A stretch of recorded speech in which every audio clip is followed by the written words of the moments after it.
Good morning, traders. I'm Emily Vani, the CEO of the Investment Banking Institute and your host here at NewsWare's Trade Talk. Joining me is trading anchor Bill Olson, who brings more than 30 years of institutional trading experience to our program. At Trade Talk, we provide the facts, themes, and trading ideas for the day ahead. Today is Wednesday, July 3rd. We prepare for a shortened trading day today after the S&P 500 closed above 5,500 points yesterday for the first time. Markets climbed into the green during regular trading. The S&P 500 gained 33 points or 0.62%. The Nasdaq popped nearly 150 points or 0.84%. The Dow advanced 162 points or 0.41%. Bill, let's get into today's action with what is happening in the markets this morning. Hi, yes, good morning, Emily. I'm watching the S&Ps. The S&Ps are kind of flat to higher, which kind of is expected on a day like today when you're when you're going to have an early close and, tomorrow's a holiday. And then, Friday we do have the non-farms payroll report, which is an important report coming out, but it's going to be, it's going to be relatively, quiet in terms of, this morning, and, at least this morning's action. But the action does look positive to me. I will say that, even though we're flat on the S&Ps, up 0.01%. What's moving? Well, hey, we got a host of economic data. It's a big day for economic data. There's a host of reports coming out today. I'll get into that in a minute. Paramount Global, ticker PARA, P-A-R-A. They're said to have reached a deal with Skydance. There was a reshuffling of the Bank of America focus list that's getting some attention this morning. And Tesla just, it was up 3% this morning, which was really shocking to me. It's now come back down. It's trading anywhere from flat to up 2%. But Tesla's, they're still clamoring for that stock after yesterday's big gain. Okay, let's take a look at what's happened overseas. Let's take a look at the DAX. The DAX is up 185 points, or 1.02%. The FTSE's up 48 points, or 0.59%. The CAC is up 122 points. That's 1.62%. I mean, honestly, what's happening there in Germany? I mean, that positive sentiment is still carry on from Powell yesterday, where he expressed comments that inflation could continue to fall. That's really driving those European markets. London, hey, they got those elections set for tomorrow. They did come out with their UK composite PMI, which was revised higher to 5.2 to 52.3 in June. The earlier estimate was 51.7, so that's a positive. France's composite PMI was also revised upward to 48.8 in June. The initial flash was 48.2, so that is technically positive.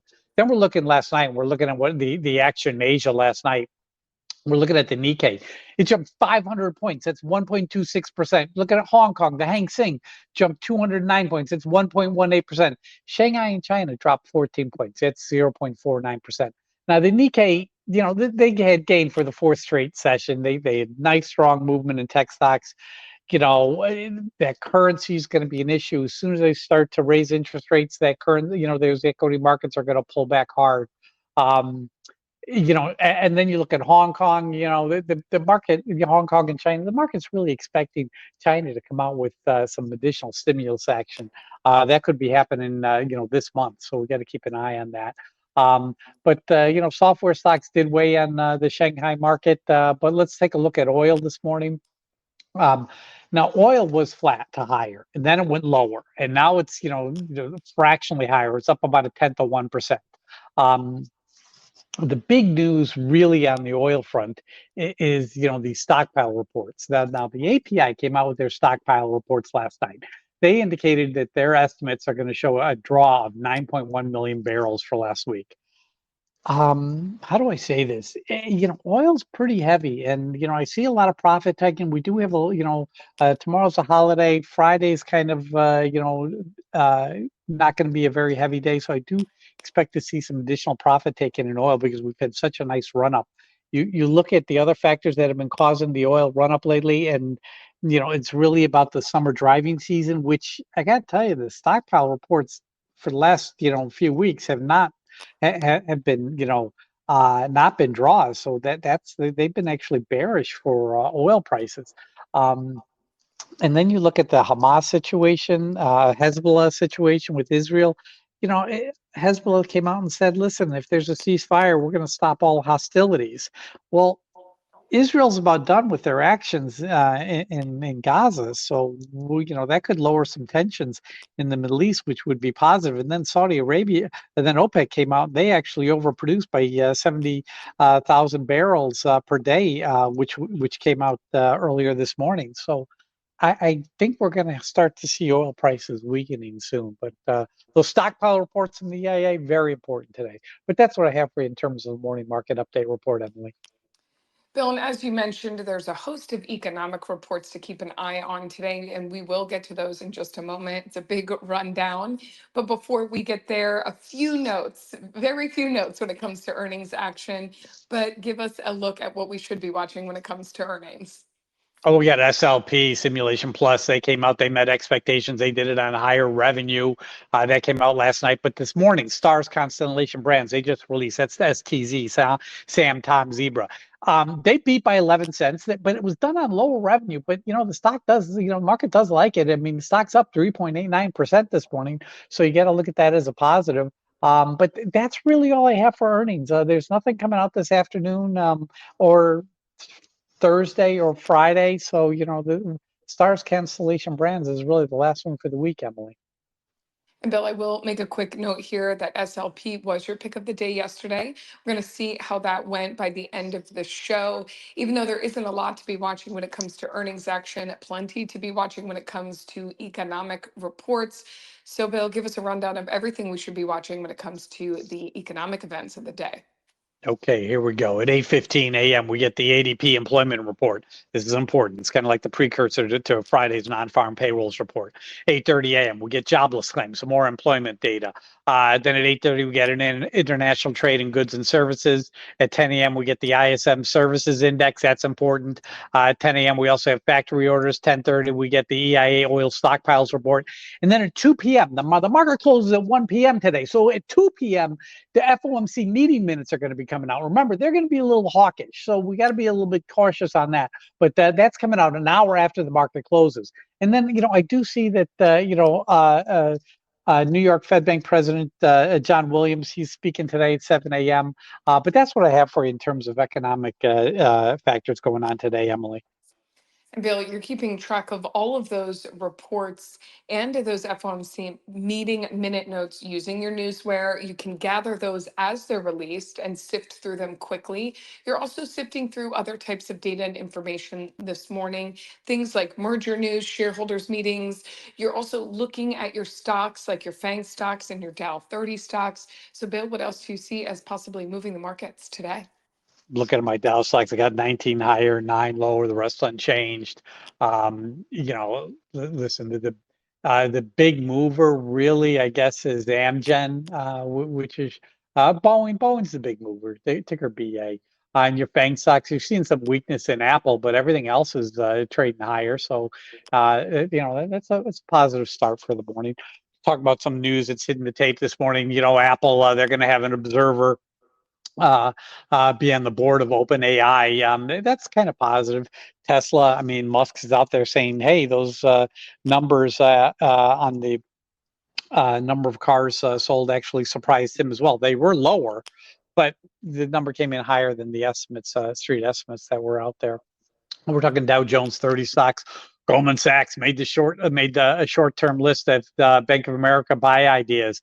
That's kind of positive. And Disney, I just want to point out, Disney's yesterday, the option volume indicated a 3.6 calls to every one put. The stock, closed very weak, but this morning it's starting to trade a little higher. So we could see some gains in Disney this morning. In terms of merger news, it's about Paramount Global, ticker PARA, Paul Apple, Richard Apple. Now, Skydance Media has reached a preliminary agreement to buy Sherry Redstone's family company, National Amusements. But there's a catch. There's a 45-day go shop period in which other interested parties, i.e. Barry Dillard, can make bids for Paramount or make bids for the company. So it's not over with. We can still see that. You look at it, Paramount Global, it's trading up 14% this morning. I could go higher, could go up to 14, 15. So let's, keep an eye on Paramount Global, ticker PARA. Then we're talking Southwest Airlines, ticker LUV. Love. Southwest Airlines approves a shareholder rights plan after Elliott Investment stake purchase. Elliott's not going to buy them out. They just give advice. And Desktop Metals, ticker DM. David Michael, Nano Dimensions is acquiring Desktop Metals for $5.50 a share in cash. Positive news. In terms of shareholders meetings, we got to talk about Nano Dimensions, ticker NNDM. Nancy, David Michael. They're going to have an investors call today at 8:30 a.m. regarding that acquisition of Desktop Metals. In terms of catalyst calls, WIT, William India Tom, Citibank opened up a downside catalyst watch on WinPro going into earnings. That's all I have for you in terms of news hitting the tape this morning, Emily. This is the type of data that Newsware delivers daily. It's factual, it's market moving, and our alerting functions bring it to your attention as it happens. Go to www.newsware.com now and sign up for the trial and see for yourself the benefits that professional Newswire delivers. It is now that time of the show for the Trade Talk pick of the day.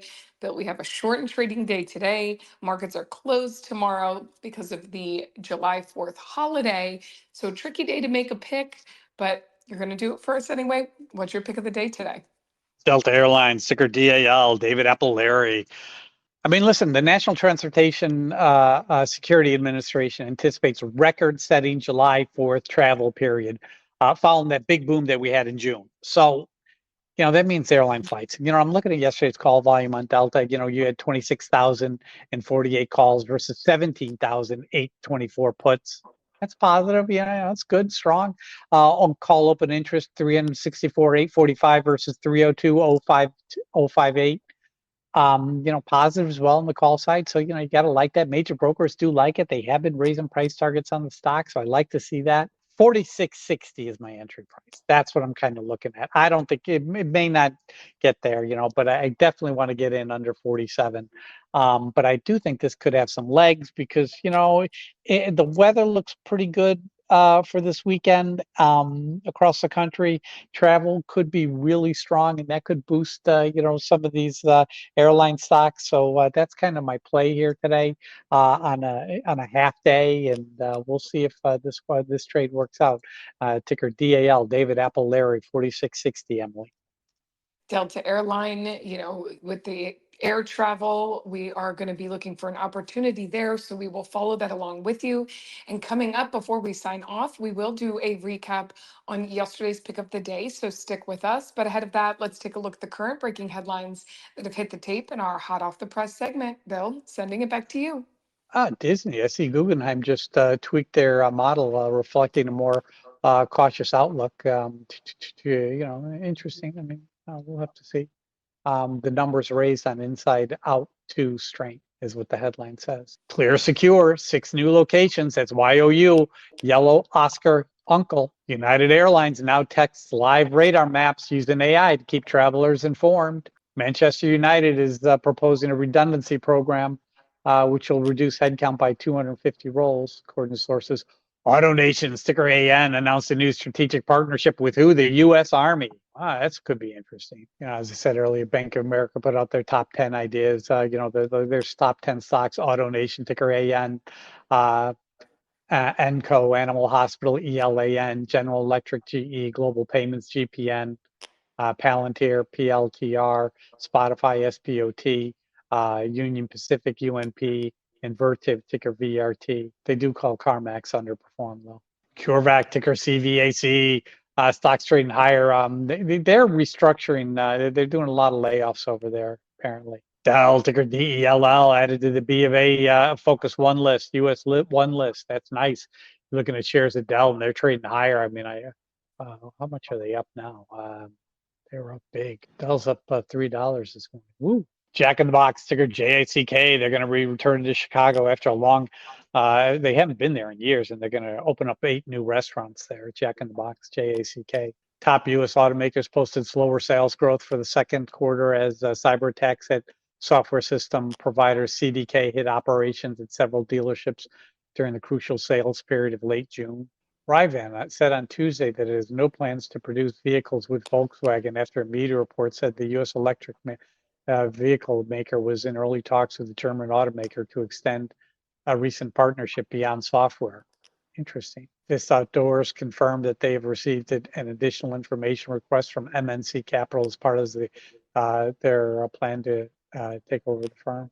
That's all I'm seeing this morning, Emily. Okay, Bill, before we sign off for the shortened trading day and the holiday tomorrow, let's do that check-in on yesterday's pick of the day. I pointed it out early in the show was Simulation Plus, as you told us during your earnings rundown. They did report earnings. They met expectations on higher revenue. Revenue came in at $18.3 million. That was up 16.22% year over year. Now, the company also announced that it is suspending its quarterly dividend as it plans to reallocate resources toward growth initiatives. That was made investors a little wary of the stock this morning, and it did take a hit after earnings. However, you were playing this one ahead of earnings. How did your call work out? Actually worked out well. I mean, the stock opened up 46.29 and ran all the way up to 47.91. It's like 3%. And, it closed at 46.86, but that 3% move was huge. And you know our rule, 1%. Take 1%, take it off the table, walk away.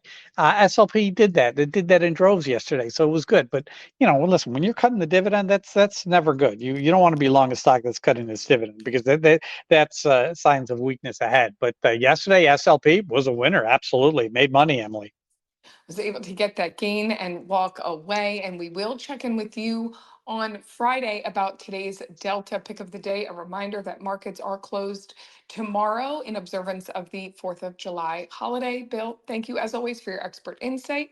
Join us back here Friday at NewsWare's Trade Talk when we provide the facts, themes, and trading ideas for the day ahead. Again, I'm your host, Emily Bonney, here with trading anchor Bill Olson. Traders, you know what to do. Let's go out there and make some green.